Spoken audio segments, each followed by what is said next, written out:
how, because like that's the thing with Simon Sinek. Love his stuff, but your why is useless, absolutely useless, unless you know how you created your why, because your why, the thing you want to go do, is all based on what you suffered and how you want to fix that. So just focusing on the why without digging into how your childhood and all these different things created your passion for the why, you'll never live in your why, because you're just going to bring darkness to that why, unhealed pain. You have to reconcile the how. When you know that, that's a why. But he doesn't teach that. He just jumps to the why. And I'm going, oh, you're leaving people.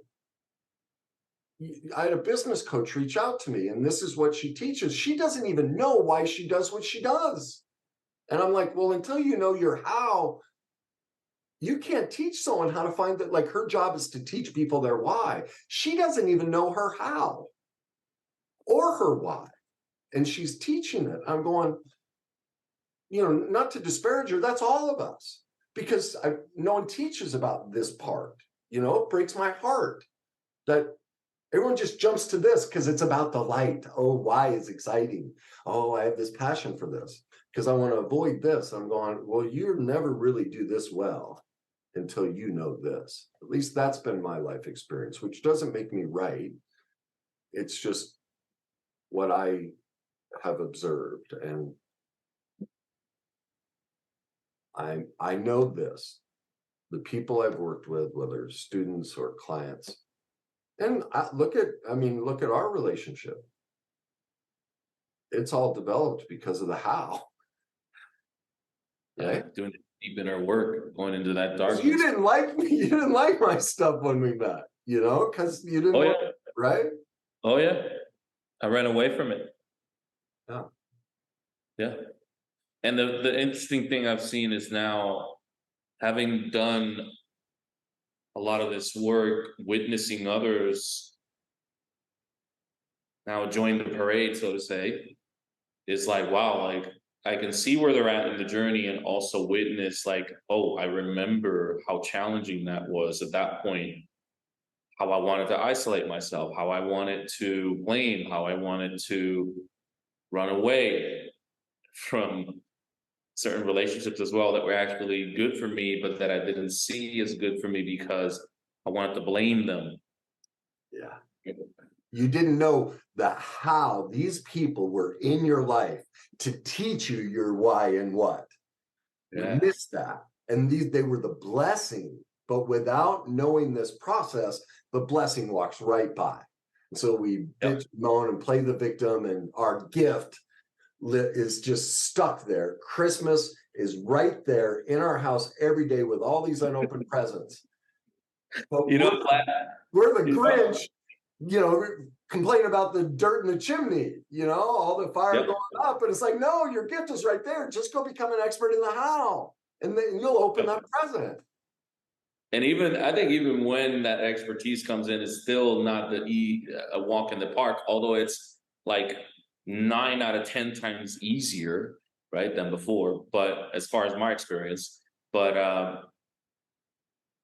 what I see right now in a specific situation I have in mind, I won't mention names or who it is, because obviously for privacy and anonymity. But there's a situation right now with somebody that I really appreciate in my life, where I'm showing up in a very assertive, calling them forward manner, and I know it's healthy because of the work that I've done. Like, I know now, I'm very clear in what's healthy. I know what's unhealthy. I know what's abuse. I know what's constructive criticism delivered with grace and patience and compassion. But this person does not have that kind of awareness and communication skills. And so when I deliver my communication with grace, compassion, and assertiveness, saying, hey, this is what I want, this is what I need, right? Expressing those things. Well, I am noticing how in the beginning it was like new to this person. So it's like, oh, that's great. But then they call it, they start to light up like a Christmas tree when it comes to triggers. Because I'm consistent. I no longer do what I used to do, which was just stuff stuff my wants and needs in, not say anything, and then explode later. I don't do that. I say it in the moment when I need to say it and say, hey, this doesn't work for me. This is what I want and need. Are you willing to do that? And what's been happening most recently is they've been getting more quiet. I've been getting shorter responses, and I know what that means, right? You know what that means? What does it mean? To me, when I've done that in the past, it's like I'm trying to really cut this person off because they're pissing me off, basically. and also means this person may have not expressed some of their own boundaries and their wants and needs to me, because I've been imperfect. I haven't been perfect either. So I've been imperfect, accepting myself, but also being assertive, saying, hey, this is what I want and need. They haven't done their expression of their wants and needs with me. So there could be some hidden resentment going on. Obviously, they're going to perceive it as a resentment toward me. But you and I know it's actually them resenting themselves for not voicing their wants and needs. Yeah, that's exactly right. And so then, because they don't know how to go find that, they drop into self-deception and denial, do projection and victim blame, and make you, the outer, the problem. Yep. They don't know that if we have a problem with somebody, the problem resides in us in every case. Doesn't mean that the other person is not acting foolishly or inappropriately, but we drew them into our life because we are acting just as inappropriately, but we don't know how to see that. And therefore, why we pick them. That's why the why is useless. The how is everything. You have to know how. And that, that's why I started all this. When I realized I couldn't take my life, I saw no one's teaching the how. I don't know if no one, that's probably not fair. At least in all my searching, I couldn't find it. I saw pieces, but kind of like emotional intelligence, it's very superficial. It's just a very starter, like, they say, you have an emotional reaction, just contemplate it. Where did it come from? Well, okay, that's a beginning of an awareness process to see, oh, wow, it may have come from, a year ago in my last relationship. Well, the truth is, we learn every single emotion in childhood. They are learned simulation concepts and definitions. And all we do throughout our adult life is replay them. We're not even present. We're literally, every time we have an emotional reaction, we're reliving our childhood. They don't tell people that. Well, how are they going to solve their emotional intelligence problem if they don't know the source? And they're not given a process on how to find the source of that emotional trigger and event. And that it's up to them to then create a new simulation category or concept and definition around that. They don't provide that process. And that's what I saw is the process is provided. It's very up here. They're great, very, open the door. But if you don't know this and you're not investigating your childhood, to me, you're wasting your time. It's why I was contemplating taking my life, because I couldn't find this answer. Well, then I started doing the research. I'm like, my God, it's everywhere. The answer's right. It's been there forever. Why isn't anyone talking about it? I have my assumptions, but at any rate, that's the problem in relationships. We don't realize that our discomfort with the other person has as much to do with ourselves as it does with them.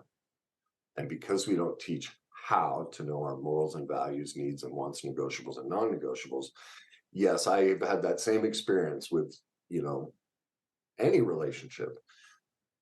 Because I use these processes and they don't, they get really uncomfortable.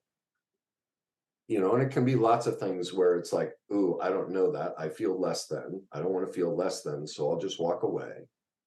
or wow, that shows I need to look at myself. I don't want to do that. Like there's this, kind of checklist of different things going on inside of them that they're not ready to address. And so then they just go, well, this is too much. It's too hard. That Or childlike thing. justify it at the moment as something that's not, it's not a priority. I know I gotta do that, Yeah. but it's gonna be later. Yeah, exactly. Yeah, I'll dig into that when I have more time. And I'm like, yes, because all that time you scroll through TikTok videos is helping your life so much. And 15 seconds of a video from a person like me is useless, absolutely useless. It's a sugar pill hit. Now, I put them out because that's what everybody wants. And you kind of have to meet people where they are. But I only put them out in the hopes that people will investigate, my thousands of 20 to 40-minute videos, which go into the full expression. But most people just want 15 seconds. Okay. But see, that's an evidence of that childlike state. Immediate gratification, can only process so much, can only put so much effort into it because Christmas has got to come. I need Christmas now. Well, and then we're not taught how to navigate the feelings that come up of admitting that truth to ourselves. Of, oh, I don't want to admit that. He might be right that I'm avoiding doing the deeper work. And why? Well, how do we get that reaction? That's learned in childhood. They don't even know that their rejection of that is unhealed trauma from childhood. And so there are all these things going on in the background that they just don't have the information on. And, so that's, so while again, emotional intelligence and many other programs are wonderful and they're really helpful, they don't go to the source of the problem. And unless you're dealing, it's like if you wanted to build a plane, you wouldn't start with a propeller. Propeller does nothing for you. But that's how most people pursue personal development, relationships, everything, is they just go right for the propeller. Because if I can get that spinning, I'll fly, right? Because that's what lifts the air and lifts it up. I was like, well, no, there are engines and wing flaps and thousands of other things that come before it. First you need the wheels for everything to be built upon. But we don't want the wheels, just give me the propeller. And I've done my best to find the wheels. I don't know that I've always succeeded, but that's what I'm always looking for is where's the wheel? What's the grounding piece of information we need to start from to build that plane or whatever it is you want to build? Because to me, that's the most important. You don't build a house, putting the roof on first. You dig the hole. First thing you got to do is dig that earth up, man. And that's the most important process. If you don't dig that and then lay the footing and foundation right, it doesn't matter how great, the furniture is and all the appliances are, that thing's going to crumble. And most processes are about the appliances and the furniture. And I do my best to make it about digging the hole and laying the foundation and then piling it in with all the rest. That then you can bring the light into that, but you got to dig the earth first. So I don't know. That actually fits in quite well, the light for the house too. Yeah. That to me is the process. So, and I love that you're now teaching other people. You're taking the message. That was my whole goal. Like, it's just weird how you morphed into that, from how we met. But your life experience is different than mine. So you're going to reach people I could never reach because I can't teach your story. I haven't lived it. Well, I could share with a little more depth part of that story here again to connect to some of the things you've said, because Please. I used to run a marketing agency and focus on helping businesses make more money through my marketing skills, right? And I realized when we started working together and I was diving deeper into, okay, what does your business do really? And how does this all work? And reading your book and going through your content, because you need to do that if you're going to market someone, right? That it's funny because even when you were sharing, when we were creating your first videos, you were saying, this is what I talk about, this is what it is, and then this is the outcome. And I was like, well, do you have to say it in such a negative way? Can we just say it this Yeah, way instead? yeah, yeah. And I realized that's really why I got into marketing in the beginning, because linking it all the way back to my childhood trauma. Yes. Because Your how became your why. my how became my why, because if I could work out inside of my head quickly enough when I was quote unquote in trouble with my family, right? If I could work out enough how to say what I needed to say when I needed to say it, then I wouldn't get in trouble. Then I would get out of being spanked, out of being yelled, out of being treated unfairly, and I would literally have this little power the superpower of I do this and it's like a magic wand. These adults do what I want them to do. God, Okay? look at that. You were already marketing as a child. Yep. Your adaptation, your false words, like I talk about, every career is just an expression of your childhood trauma. And there it was. You developed marketing as a child and then went to teach it to others. And that's what in many ways becomes a talent, right? A Yeah. gift. Well, but you weren't yeah. satisfied, and therefore it's working against you, not for you. That's why 93% of, is a Gallup has shown for decades, 93% of people hate their careers because they're living out their trauma. They don't know that their why, this is why the Simon Sinek thing, they're pursuing a why that's trauma-based. If they knew deep, wait a minute, yes, my trauma gave me these skills, but this isn't how I want to market myself. Right. I actually want to conquer how I marketed myself and then teach others how not to market themselves from a false place. Exactly.